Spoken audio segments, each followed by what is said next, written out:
All right, we guys are live. Hello, everyone. Good evening and a warm welcome to all at MESC Red Devils NCR. This is Delvin, and I have Kshitij Bhai and Abhijit Bhai with me. Gentlemen, before I just start and talk about the impending game that we have against Brighton. Imagine this at the start of the season. If anyone had told you that this game against Brighton could be the game which could very well make or break our aspirations for top four this season. Uh, what would have been your reaction?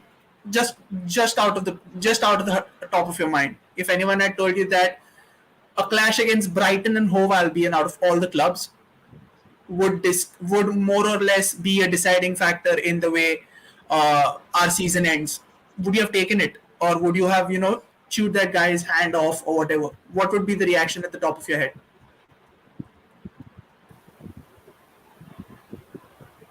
I think I would be very nervous about it. मतलब अगर क्योंकि अगर because Brighton were good from last season of I think from April last April they were good enough to they were started to performing. So I would be nervous because these are the last games which you have to you have left less juices in your body, and you have to give everything to to achieve the whatever the target is set by from the season. So I could मतलब डर लगता है भाई मतलब एक ऐसा लगता है कि भाई टॉप फोर ना हो जाए, क्योंकि ओवर अचीव्ड ही लगता है, लेकिन but I could have been मतलब थोड़ा सा नर्वसनेस तो रहता रहता कि भाई Brighton is good game, because last time हमने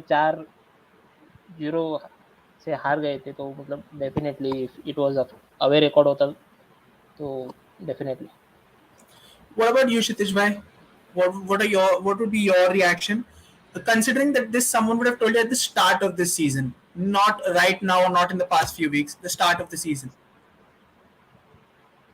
See, Brighton has clearly outperformed this season, but we even knew that the last season that Brighton is a good team. They're not top four challenging club or top six challenging club, but they're a very decent team, and on a like it's Premier League, on a decent day any team can beat you.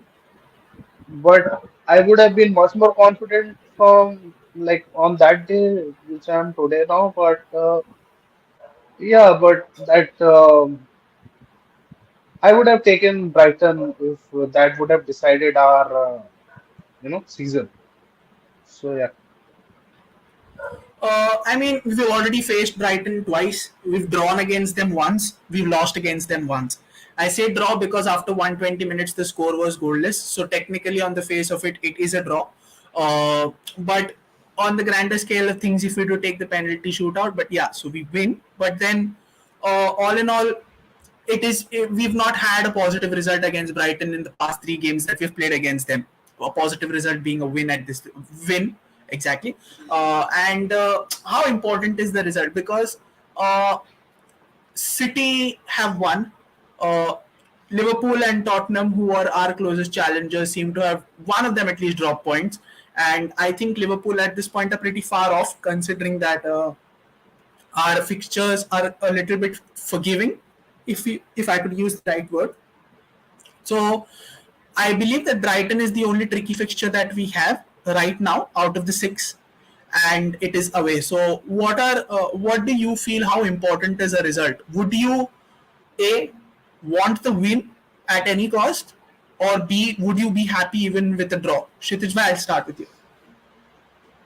Uh, I would definitely prefer a win, but seeing Brighton's form and they are playing away, if it is a draw, I wouldn't be too mad, but I would be much more comfortable in my skin if we win at least we should win all the six remaining games we have right now, but we will be I'll be fine if we win at like four or five out of these six and just comfortably get our top four spot.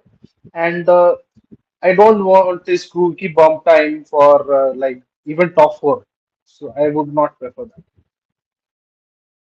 What about you, Abhijit bhai? What about you? I just want to add with Kshitish bhai, even I would prefer a win. मुझे जीतना तो है ही भाई, क्योंकि we want a top four.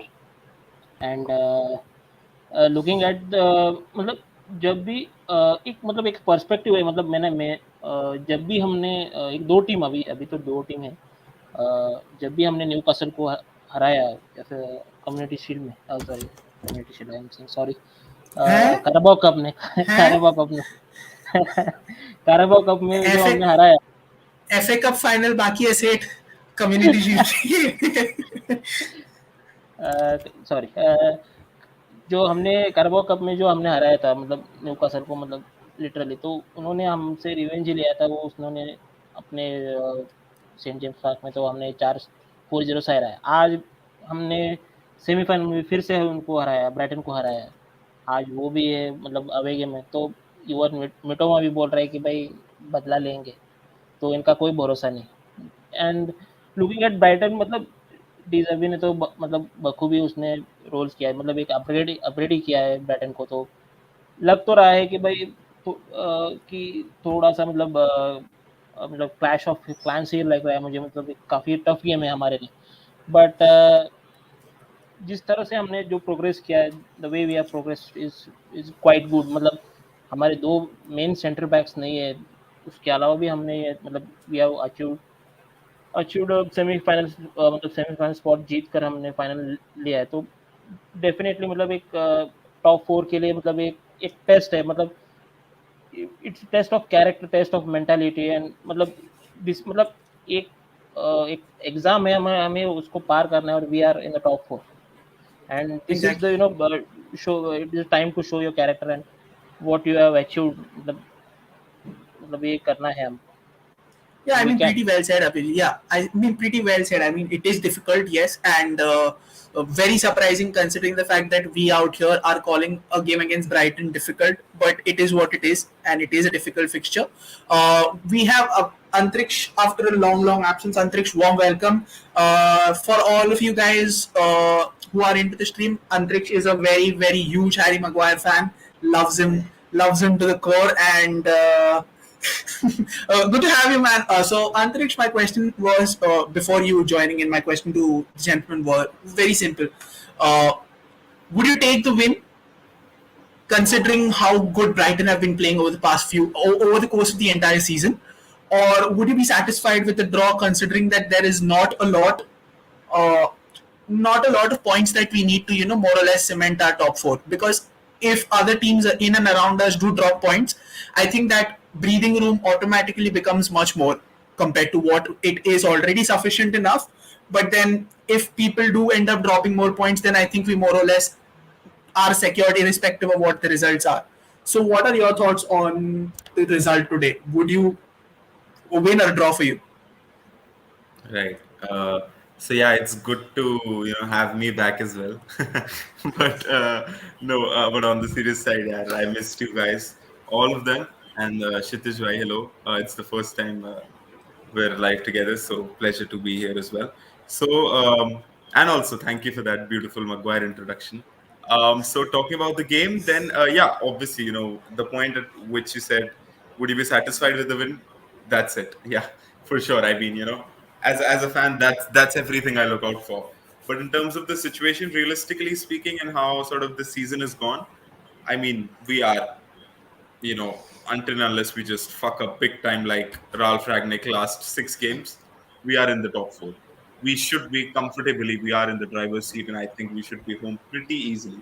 Talking about this game, Abhijit Bhai said pretty well. I mean, it does look a bit scary considering half of their sort of mini squad was rested against whatever team they played, and they thrashed them. I mean, their Iranian, I Wolves. see Iranian Wolves. Haaland was scoring goals as well. So, yeah, Wolves, they thrashed Wolves. I mean, yeah, Wolves are Wolves right now, but still. But we we have something to look out for as well, not in terms of a spot, not in terms of for any trophy as such, but in terms of team coherency. I mean, we've seen a lot of changes up front. We've seen Wout slightly drift onto the bench now, wherein some people believe it's the place he deserves to be. And there is Anthony Martial who's trying to link up again. And we have seen glimpses of him, being absolutely fantastic beat for 3 minutes without sustaining an injury. But and then we're seeing Rashford up front with Sancho sometimes on the right, with Rashford on the left, and Martial up front. And we're seeing all sorts of changes, even in the midfield, wherein Sabitzer sometimes is just, I think he's got that taste for goals, and he has forgotten all his responsibilities on the backside. Like he used to be that pressing monster. Now he's just gotten that hunger for the goal, and he's like sort of Bruno Wade, dafa bhai, that's my place now. So it's sort of to look out for the different tactical knacks. I mean, it's very refreshing to see us trying out different things. One, between the games, and two, before and after games as well. So we have those things to look out for, and I think I'd be really, really, really happy with a win. But when push comes to shove, a draw is something that could be taken. So now that I have everyone's opinions here, I'll just go ahead and read out the lineups. The United lineup is uh, the DDG on goal. It's Lindelof and Shaw who are our centre back pairing. I think it's Wan Bissaka and Dallo who play fullbacks. So no Malasia. It's Fred, Casemiro, and Bruno, and it's Martial, Rashford, and Anthony. So Sancho sits this one out. Thoughts on the lineup, gentlemen? Finally, Fred in the starting lineup after I don't know how long. As far as my memory is concerned, I think the last time Fred started a game was the Liverpool game at Anfield, is what I remember. I might be wrong, but yeah. Thoughts on the lineup? I'll start with you, Abhijit bhai. What are your thoughts on the lineup? Do you think this is the right lineup in a game as crucial as Brighton's, or do you think there could be a couple of things that could have been done differently?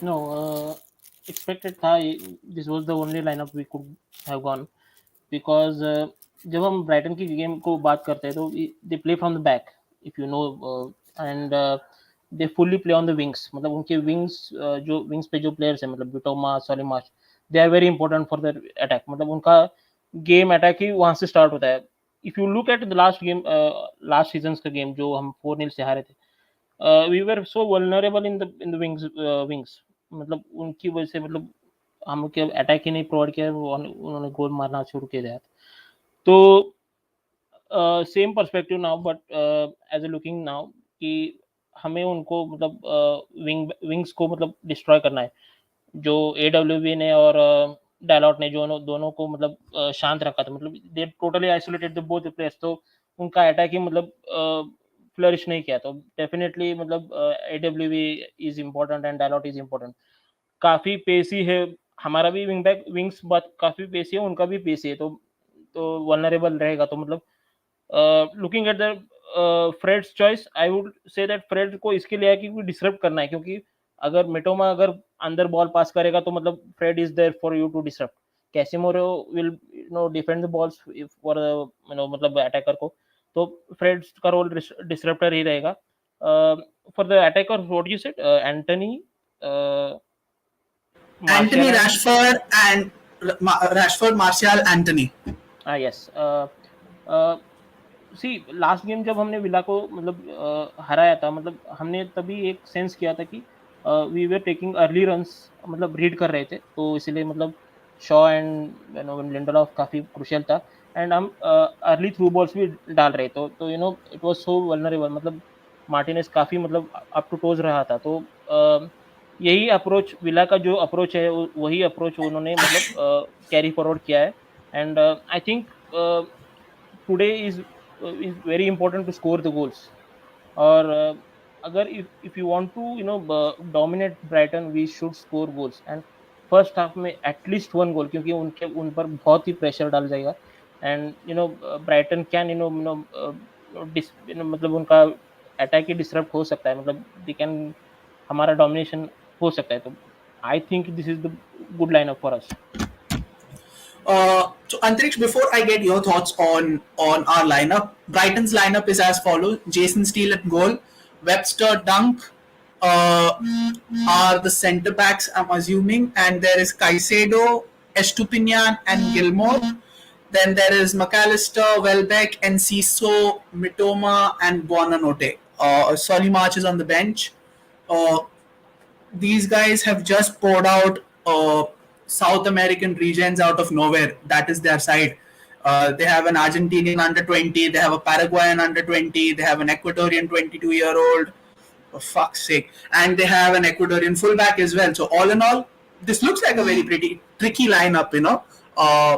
He like Antrix pointed out earlier on, he's given most of those squad members a sort of a break in the middle, and they would come at us at full strength, considering that it is their home and they will be the ones who will be the early pace setters of the game. So, Antrix, speaking about United's lineup, how do you think Fred plays a role here? Because when someone like a Pep Guardiola says that if there is any team in the world who are the best at building out from the back, it is Brighton.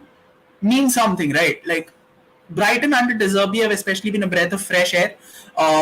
Even against us, some of the football that they played was just beautiful. You have to tip your hat out to them, and just say like, okay, they were the better team, but in touch. With that being said, we did hold them at arm's length for majority of the contest, but some of the build up that they had was pretty slick. So, based on that, what are your thoughts on the lineup? And the second question being, how important could Fred's role be here? Just before I address that, I mean, I was just watching the squad for Brighton and Hove Albion. This is a transformed club. I mean, I'm in awe of whoever is in charge there. I have no names in my brain, but like, I mean, I'm just sort of saying, I don't even know, any of their bench, but I suppose because it's Brighton, they would be worth 80 million quid in a year or two. I mean, every freaking player on their bench. I mean, I can't even pronounce any one of them. Cameron P1, I mean, who's this Australian now? I mean, Andrew Moron, Yasin Ayari. They've got players from every continent and I mean, what not. So I've sort of Paul, Van Heck. That's one player, by the way. So like, I mean, pretty impressed. And as Delvin Bhai said, I mean, they have a train of regions, packed in from South America and delivered in Brighton. But coming on to us, talking about us. Yeah, I mean the lineup does shape out to be something that maybe Ten Hag has thought of. So I was seeing, I was watching this video. I mean, I think it was from the Athletic or something. So when Guardiola exactly praised out Brighton's playing out from the back kind of style, it came into the notice of everyone, and then they started digging deep. And what they found out was it's Brighton and Hove Albion who actually makes something which is called fake transitions. So what they meant by that was, so transition is basically something, when you're sort of like defending and you're getting attacked at, and then suddenly you transform that defense into a form of attack because the opposition is committed forward, and hence you do that. But fake transition, which they were talking about, was that they're not afraid to recycle the ball amongst their fullbacks and their centre backs. So every time they saw a Brighton player touch the ball, or Brighton defender touch the ball, including the goalkeeper, they would put their studs on it. What that would essentially mean was that they would have control over the ball. Like they wouldn't just pass and just roll it. They would receive it, and then they would look around for a pass amongst the defenders themselves. So even teams who are sitting back after a certain point, when they commit one man forward, what that essentially does is that leaves one space there, and they have players at the back who are confident enough to go one on one even in their own penalty box. So that gives them the license to have at least two players free. One, the pass which has become free. Two, the other person who can actually play one on one. So that creates an overload in midfield because their fullbacks then start to tuck in with the likes of Cairo Mitoma holding the width out on the wings. So what that does is that creates a fake transition wherein suddenly they have a numerical advantage out of nowhere.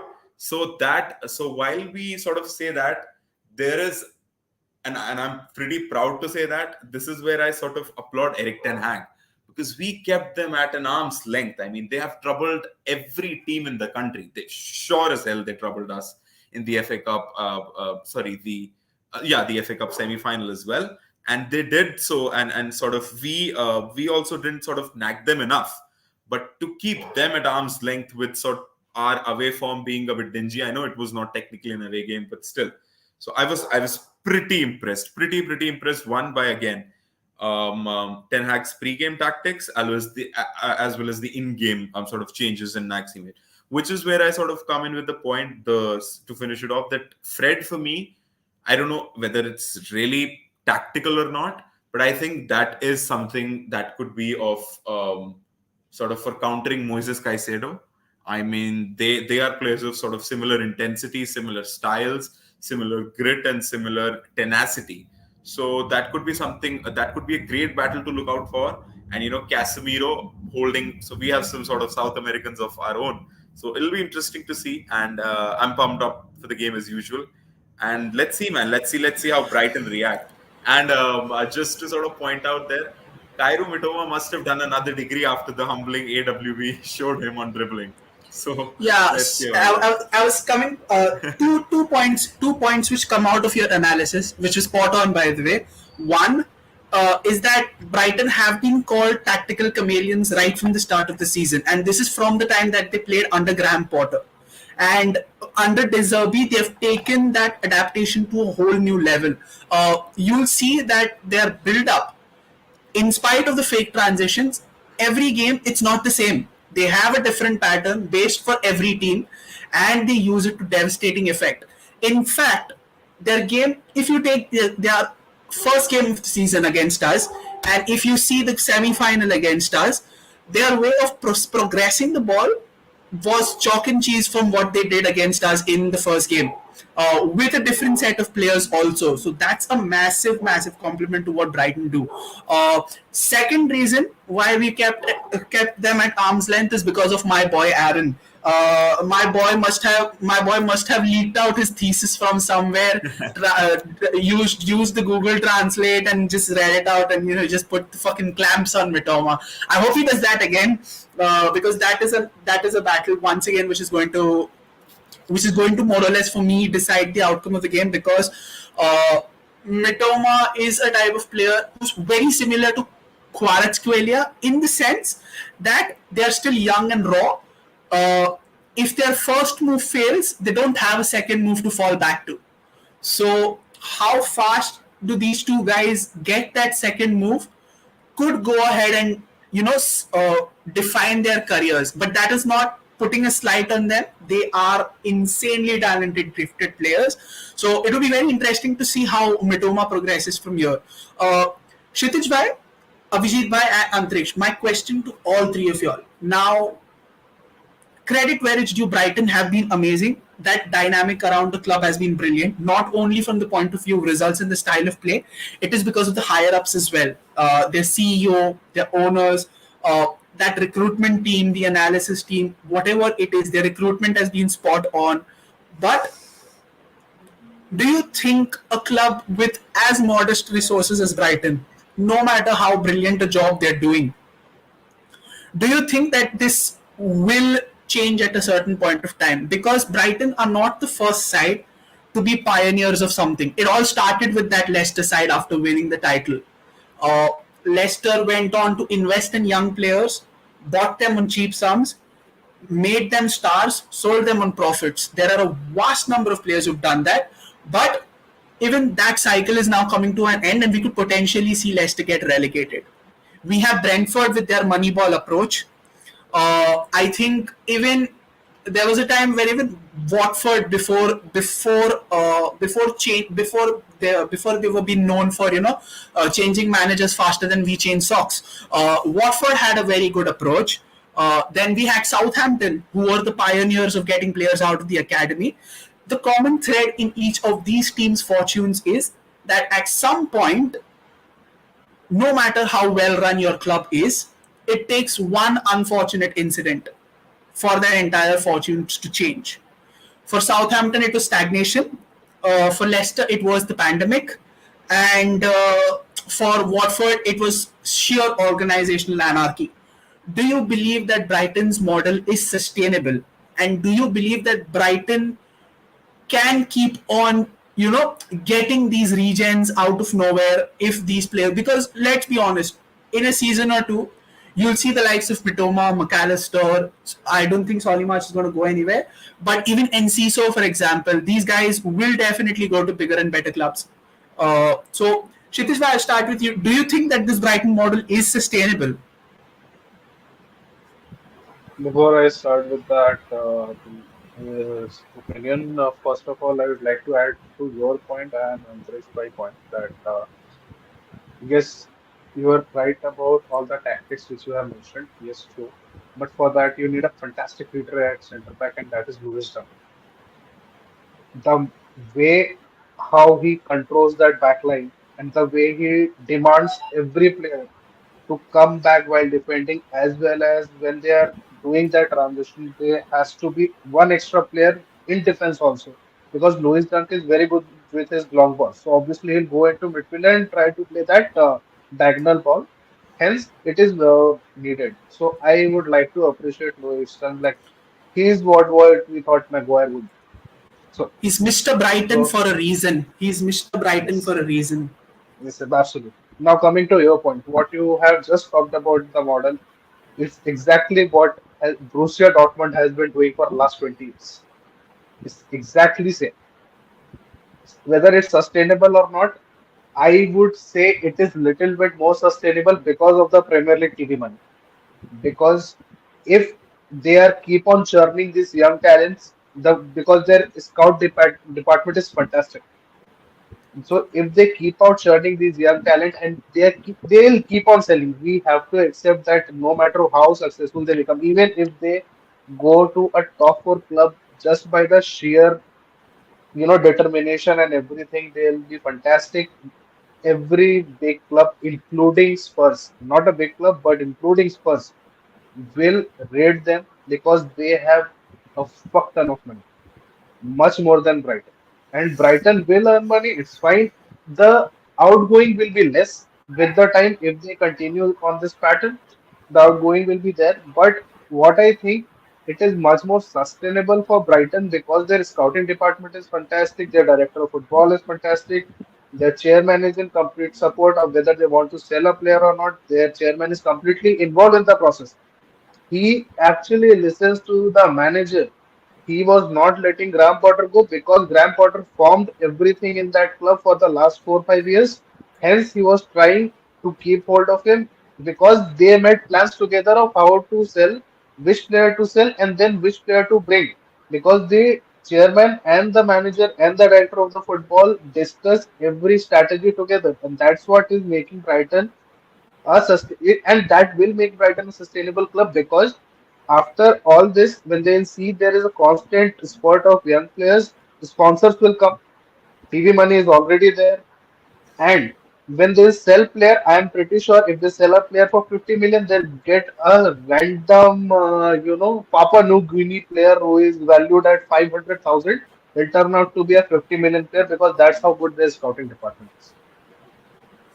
Yeah, absolutely. I mean, you spoke about the CEO Tony Bloom is a boyhood Brighton fan, and that is the reason why he's so involved with the club, and it should be that way. And Brighton are on the cusp of qualifying for Europe for the very first time in the history, provided if they do get results in their favor and if other results also go their way. And it would be a massive, massive achievement for Brighton, which is a beautiful success story considering that they did not have a stadium of their own a couple of decades ago. Uh, it is, yeah. Uh, I have one more point to add. I have one more point to add. The thing which you have mentioned right now, that it will be a huge achievement if they go for the Conference League football. But considering their half of the squad will be decimated in this transfer window, there is a chance that the Leicester might happen with them. So I hope they don't get the conference and they slowly build upon this and then get to it because Leicester got it in a one season and instantly they were sustainable for like 2 to 3 seasons. Then after Brendan Rodgers came, they had just FA Cup and it was a complete demolition of that club. Now just James Madison is one of those players which can be said to be a 50 million player. Otherwise, that squad is completely gone. Hence, for the love of football, I want Brighton to not qualify this time for Europe.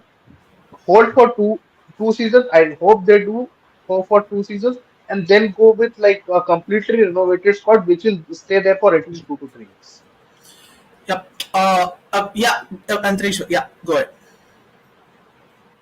I absolutely agree with Kshitij bhai, but that is where I think, at least what I've realized for the past 2 years is that whatever may be the reason for a downfall, I think two people as a whole are always responsible for it. One, whichever the manager is in charge for that time being, and two, your chairman or the board as a whole. So, like, wherein I agree with Kshitij bhai, but I also note his point wherein he's saying half their squad will get decimated, which means half their squad is going to go, but it also means that they'll have fresh cash of 200 million in their hand, and the way they spend that cash of 200 million would could probably decide their fate for the next 5 years. They could either go sulking back down into the second division of England within 2 years, Deserby this, Deserby that, and Deserby that, Deserby is a prat, could happen in like what, a couple of seasons down the line, if we see the likes of Caicedo not being replaced well, Mitoma not being replaced well. So that is where I think, the ownership as a whole and the manager. I mean, look at our manager. We saw like we like this transfer window. We were just like, to be very ruthlessly honest, we were just very lucky to get Casemiro. Otherwise, this transfer window was as fucking shambolic as it has ever been. It was that same story that we get linked to three players in three specific positions. We don't get even one of those three players, but we get different three players who we overpay for on the same positions, and we end up saying that we spent 400 million guys in one season, and City has spent 250 million. So where is the oil money debate? But we just fucking got Casemiro, and that is sort of hiding over the cracks. But what is also the guy who's also filling up the cracks is our Baldy, and the guy has shown that with probably the same squad plus Casemiro, you can change things. You can change things in ways if you have determination and a proper plan as to how you need to succeed. So that is where I think, as a whole, the manager and the board could always be responsible for where the club goes. And another small point to add over there is, really happy like once like these big organizations, be it these big judicial systems, banking systems, political institutions, or even footballing institutions. If I could think of one decision amongst all of these big institutions that has, at least for me, gone to be good, as the introduction of UEFA Conference League.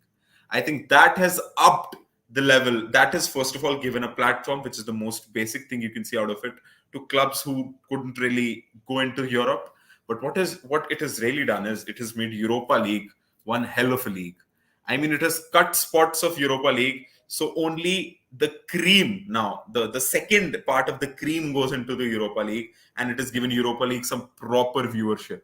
What that does is that also means some Champions League teams, like we saw this season, the likes of Juventus, Barcelona, Man United, in the Europa League. So We if and weren't when, in the Champions League this season. no, We no, weren't. no, what I meant was, the Champions League size, the typical Champions League clubs. So when someone like a Brighton goes there, or first of all, if they put their baby steps in Conference League, that gives them the exposure sort of somehow to get that taste of European football. So like Kshitij Bhai is getting the taste of something there. So there you go. Yeah. Tastes like promotion. Right. Yeah, Antriksh, yeah, you go ahead what you were saying. No, no, that's it. That's it. Uh, Abhijit bhai, what are your thoughts on the Brighton model? Do you believe that it has the potential to sustain, considering that it is in the cutthroat environment of the Premier League? So, or do you believe that it will fall flat on its face at some point in time? Uh, Whatever Shitish Bhai and Antrish Bhai said, it was rightly said. No points to be covered, but just want to add that if you have this footballing minds and right owners and right players, you can achieve anything. This is the पत्थर की लकीर है वो, and Sampla that's what Vishay. संपला विषय, Sampla. विषय संपला नहीं, तो मतलब मतलब the topics ends here only because, and also I feel that Brighton and Albion is the new Dortmund, or you can say you Napoli, English version, Benfica. English Huh. version of Dortmund. Yes, agree, Yes, agree, yes, agree. yes. Because if Deserby sustains for I think 2 3 season more, then definitely they are the top six, and They have to Spurs be yeah. They have to be careful of will get back yeah. to what they are. Spurs are And already back, and they are what they are. yes, Shit, simple. so Brighton can replace Spurs, so it is Yeah. definitely Imagine a guy having more yellow cards than goals scored this season. It's a Spurs player, so that tells you, that lets you know everything there is to know about that club. So there are some few questions which are there. So first question, pretty simple. If we win today, do we secure top four? Yes or no? yes. Pretty much. That's that more. Yeah. Another question which I wanted to ask is, uh, with Dalo starting left back, and Mohit Bhai says that it's not his best position, but Mohit Bhai, he has played there quite a lot. In spite of not being his best position, he does have the experience and the know-how of playing at left back, because he played there for Milan in his loan spell most of the time. So he does have a fair know-how and fair experience of the position. The only reason behind, it's a very simple reason why Dalo is starting over Malasia, because Malasia in the last 3 4 games has been a ticking time bomb. Uh, he was the reason why Sevilla got in the game in the first place. He was the reason we were almost in trouble versus Aston Villa also. So it's better at this crucial part of the season that we avoid mistakes. We need to keep mistakes as less as possible. Now, yeah, Remember Delvin Bhai? Sorry to cut you off. Like yes, I remember. the dog has become a pup now, Yeah, and he's seemingly. There have been, so his season has been a microcosm of inconsistency on a personal level, where he's yeah. played very well in all the big games except Hmm. Arsenal, where Saka absolutely torched him. But in the games where he's expected to do a decent job, he's gone ahead and shat bricks all around the place, which That's is what a yeah. that's how I summed it up. He thinks he's still in the Eredivisie, and I think probably the difference between him and Martinez this season has been that Martinez knows when to step out, like in terms of being physical as well as being physical from here. Like he knows when to sort of back out, and rather than just trying to chase the ball every time, you hold your position, you hold your space, you mark your space, and not the man every time. Could also be the fact that Martinez has played in a much more aggressive league before coming to the Eredivisie, which is the Argentine league. Make no mistake, that Argentine league, South American leagues in general are fucking brutal. Like, they are brutal, not only because of the play, it's because of the amount of sheer intimidation that fan bases give you there. Like, it's massively passionate. So you don't know. I mean, there are makings of a good player in Malaysia. So let's see how that pans out. I mean, it was pretty pissing off that he absolutely glitched while giving that goal to Jesus Navas, out of all people. Uh, Sevilla's equivalent of Antonio Valencia, for fuck's sake, that guy never used his left foot when he was in City also, and he somehow got to dunk over us. That was a pretty pissing off position. So coming a little bit in detail about the game against Brighton, there are a few players who would need this performance. One of them definitely being Anthony Martial, because like Antrich Bhai said, he gives you glimpses of 3 minutes, which is the average time of peak male performance, if you get my drift or what I'm talking global average. But we genuinely need more than that. We cannot have performance dysfunction or performance anxiety or injuries, for fuck's sake. But how important could Martial be, because of a Brighton side that A, press relentlessly, B, will run circles around you when they have the ball, and with Martial's jogs and vibes approach, I mean, you can see him run this season a little more compared to the previous seasons. But how important it is for Martial to assume that first line of defense being the attacker, because I think the faster we win the ball, the more problems we will be able to force on Brighton, is what I feel in this game. That is where we can get sniff into the game, because if the game emerges into a familiar pattern of Brighton keeping the ball and then hitting us where it hurts the most, I think we could be potentially in for a long evening. So, Avijit bhai, I'll ask you this question: how important is this Martial's role here in this game in particular? Uh, See, even if I मतलब, पहले भी बताया था कि we at the Aston Villa game we were reading the lines and we were throwing making those through balls very early.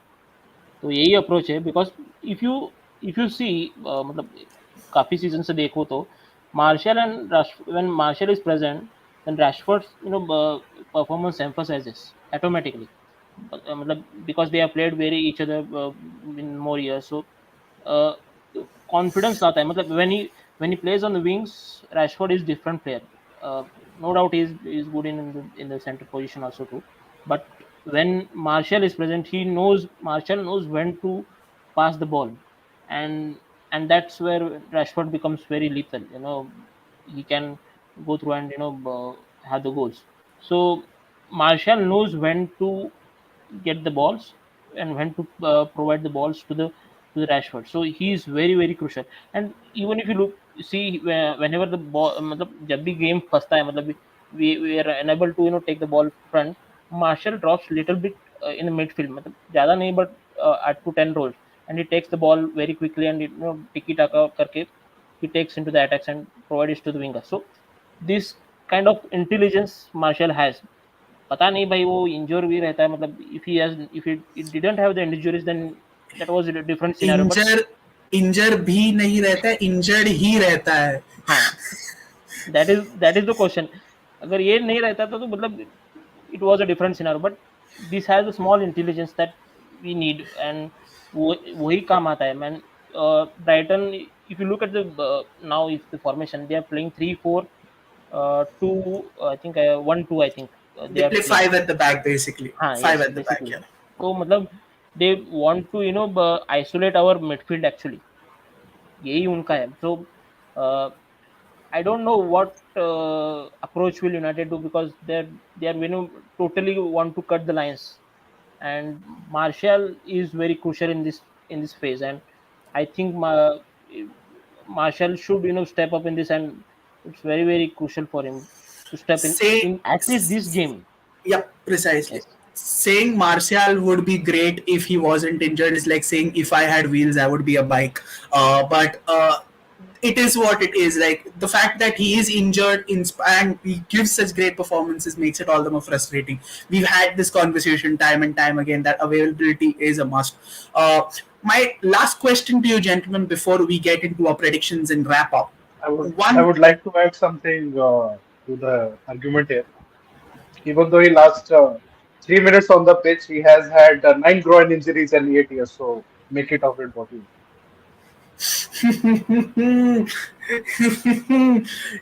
he's breaking beds and grass as well. So make of that what you will. My key question to each one of you is: if there would be one matchup, which what would be that one matchup in this game according to you that could go ahead and have a pivotal role in the outcome of this game? One particular matchup. I think there's only one answer to that, yeah, Delvin bhai. It's It's Mitoma and AWB. Wan-Bissaka. All right. Yeah. Uh, yeah. Kshitij bhai, what about you? Very, I agree to Antariksh Pai, but very weirdly, I would not say that answer. I know it's a very offbeat to go from not Mitoma and AWB. I would like to go for Martial and Dunk because see, Martial has that capability of doing 1-2 with Rashford, so he can pass through that gap. But the point is, Dunk is also very good at positioning and he also holds the midfield part as well as the defense part. So if Martial can get best of the dunk, then we will be able to win. AWB can stop us from losing, but if we want to win, it's about Martial and Dunk. Abhijit bhai, what about you? The clash for you? Unmute, please. sorry Rashford and Webster Oh, nice. So I have two. I have two fixtures. One is Fred and Casemiro versus McAllister and Caicedo. This is an all South American clash, guys. Brazil on one side, Argentina and Ecuador on the other. Uh, with Fred, it depends on what his first tackle is. If it is if it is a successful tackle, you know he's going to have a good game.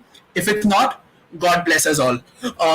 With Casemiro, there will be a time where he will put himself in the frame for the referee to make a decision. And when that happens, you know Casemiro's game automatically changes. And Casemiro playing safe is something that does not augur well for us. We need Casemiro to be combative. We need Casemiro to be fierce because he more or less sets the tone of the game for us. The second clash, which not a lot of them will pick up, but I certainly have my eye on, is on the other flank. It's Dalo versus Enciso. Uh, Enciso has been an underrated live wire for Brighton. That guy can run. I don't know what is it with Paraguayans and just running non-stop because Miguel Almiron also just keeps on running. This guy is just the same. This guy is a live wire. He's only 19, and against Dalo, who does have those minute deficiencies when it comes to recovery. He does put in a mean recovery tackle, but then there are some instances where he's just not able to read and he gets caught on like a deer in headlights. So Dalo versus Enciso, and it's the battle of the midfields for me. These two are very key and pivotal contests for me.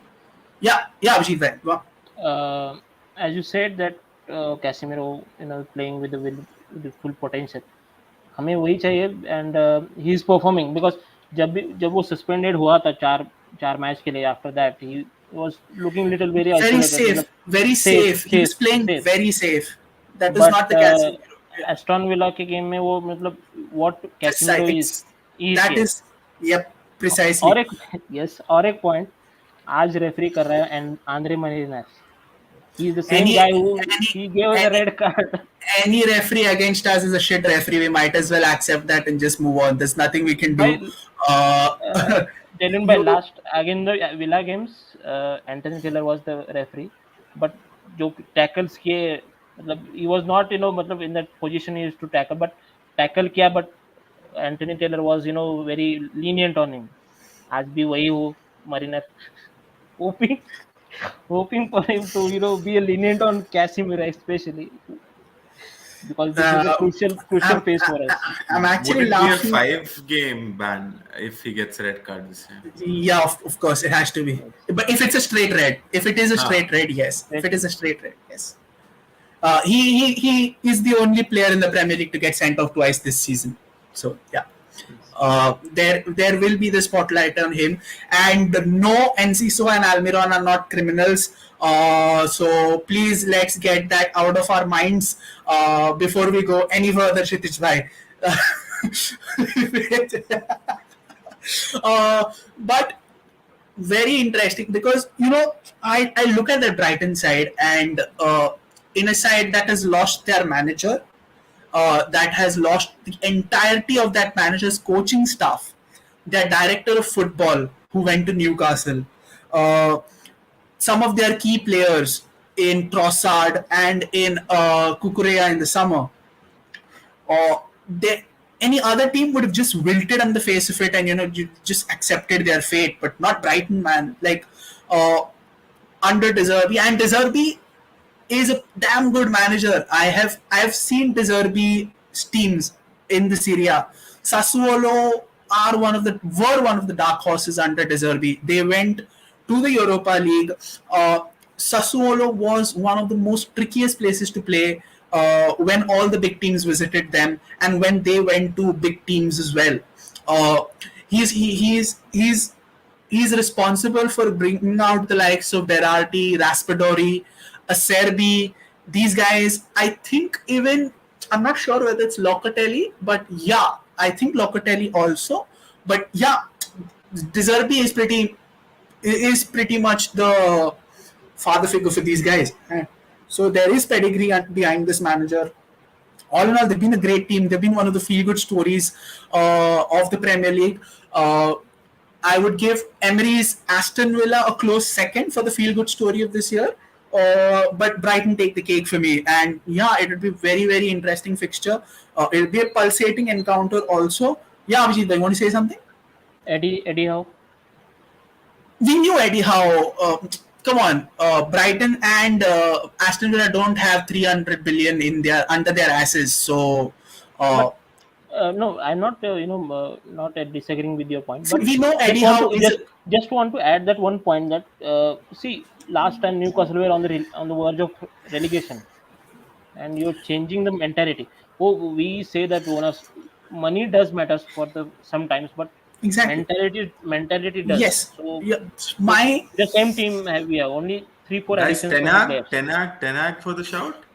Why not? see, we for United fans, we do know the amazing job he's done, and considering the fact that we've been shit away from home, the fact that we're still in the top four is a great thing, and that is only because of the fact that we haven't lost at home ever since Brighton humbled us in the first day of the season. I want us to win every game from here because we are currently on 63 points with 6 games to play. We win all 6, we go to 81, which is the highest points tally post Ferguson under Jose Mourinho. Ten Hag does that in his first season. That's a massive springboard. That is the reason why I want us to win all games. Although, like Kshitij Bhai said, like Antariksh Bhai said, a draw would be a reasonable result if we look at the grand scheme of things. But one of the reasons I want us to win each and every game is that I want us to cross the 80-point barrier. It's been we've been publicized about our trophy drought. We haven't had an 80-point season since the 17-18 season also. The highest we've had ever since was the 74-point season under Ole, where we finished second, 74 or 76 if I'm not mistaken. But an 80-point season, in spite of the fact that we got our asses handed to us almost every stadium away, is a massive reason for success. Second, I don't want us to go an entire season by not winning a single game in the top 7 or top 8 teams. We haven't won a single game away from home in the top 7 teams of the Premier League table. We lost to Spurs, guys. We lost to means draw to Spurs, but that is as good as a loss for me. Like we let a guy named Porro dunk over us. I mean, fuck, come on, dude. Like seriously, that is it's diabolical, mate. But yeah, it is what it is. This is my reason that it's a selfish reason, but it's a reason nonetheless. With that being said, guys, it's time for predictions. Kshitij bhai, I'll start with you. Your predictions for this game, and who's going to score the first goal? 2-1 United, 2-1. All and right. Anthony just for the first one. And telling on Brazilian, your point, telling on Brazilian or your point, French? Brazilian or yeah, French? Brazilian. And Okay. telling on your point, I'll be really scared of Chelsea, Shiver me timbers. Oh my God. I'm so scared of Chelsea, bro. Like I just like what a job Lampard is doing, man. Lifetime contract. We want it. We want. Yes. Yeah. He's doing Uh, his thing. Put it on the table right now. he's doing his thing. He's doing his thing. Antariksh, by your predictions for the game, and who do you think is going to score the first goal? That's so irritated about this, na. They absolutely grilled Ralph Ragnick over his modest performances. I mean, why At least Lampard? Ralph. At least Ralph won games. Yeah, exactly. Exactly. Bhai. Matlab, it's like hypocrisy in daylight, isn't it? And like, anyways, yeah, chodo Chelsea go. Coming on to you just mentioned Mourinho. I think it's gonna be one of those, if you remember that era, typical Mourinho performances, wherein we'll keep them at an arm's length, but we'll also not do much to entertain our fans.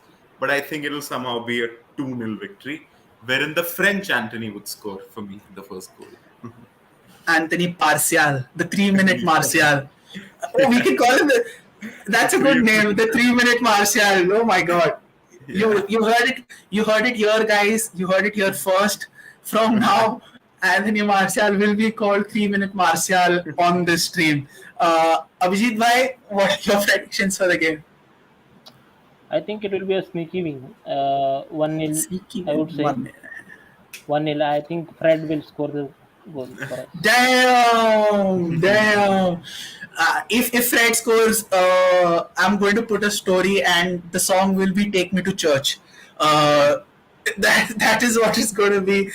So for me, uh, it's going to be a very tricky game, man, because Brighton will be gunning for revenge, especially after the semi-final loss, where they could have and they should have done more. Uh, they weren't able to showcase the best of their potential in the semi-final. Uh, at home against us with a crowd that will be on the top of their voice right from the starting whistle. It's going to be a very, very tough game for us. And yeah, I see this to be a 1-1 draw. It's going to be a draw. They will score first, we'll equalize, but chances will be at a premium, is what I can say. But it's going to be a 1-1 draw. I don't mind. I'll take the draw if it had to come to shove, like Antrich said. I'll happily take the draw. But it shouldn't be such a draw where they are absolutely hammering us and we're just holding on for dear life. We don't work that way. It doesn't work for us. In situations where we play to hold on what we have rather than adding on to what we have, we more or less tend to not win those type of games. As evidenced by the fact that we did that against Spurs and we drew. We did that against Palace away and we lost. We drew. I think we did that versus Chelsea also, where we drew 1-1. And I think we did that against Arsenal also, where we lost at the Emirates. So yeah, it's not been a good experience when we've tried to hold on to something and let an invited pressure upon us. It's just not how the way we play, and it is definitely not how we are wired this season. So yeah, it's going to be a 1-1 draw. Let's hope for the best. I would love a win though. With that being said, Kshitish bhai, Antrish bhai, Avjit bhai, thank you so much for joining in. It was great talking to you guys about the game, how we would approach it. And hopefully, the Seagulls are shut for today at least. We need the win against Brighton in the Premier League. They've beaten us twice in succession. We do not want a three-peat of that. So there's a lot to play for United, not only on the front of Champions League football or top four football, but to hold our pride against Brighton. We do not want another bogey team situation here, especially at this stage of the season. It's just not feasible for us at this point in time. So let's hope for the best. For all, Mohit Bhai says 2-0 United, Bruno scoring first. Kushagra says 2-1 United, hasn't mentioned the scorer. So thank you so much to all in the chat as well. Let's get the 3 points, as Nilesh Bhai says. With that being said, guys, thank you so much. Do drop in, do smash that like button, do press the subscribe button. Also click on the bell icon so they're notified for every and any video that we put out on this channel. Go ahead and follow us on our socials. We are perpetually active on Instagram and on Twitter. Do drop us a follow there. We are always active on WhatsApp. Every day is match day over there. It's an ever-growing family, always room for more. With that being said, it's less than 5 minutes for kickoff, guys. All the best. Hope you do well. And hopefully I see you guys on the other side, potentially with 3 points and more or less confirming our involvement in the Champions League next season. Till then, it's Delvin along with Kshitij, Antriksh and Abhijit wishing all of you good night. Do take care of yourself, stay safe, stay healthy, and we'll see you on the other side. Until next time, GG and you, goodbye.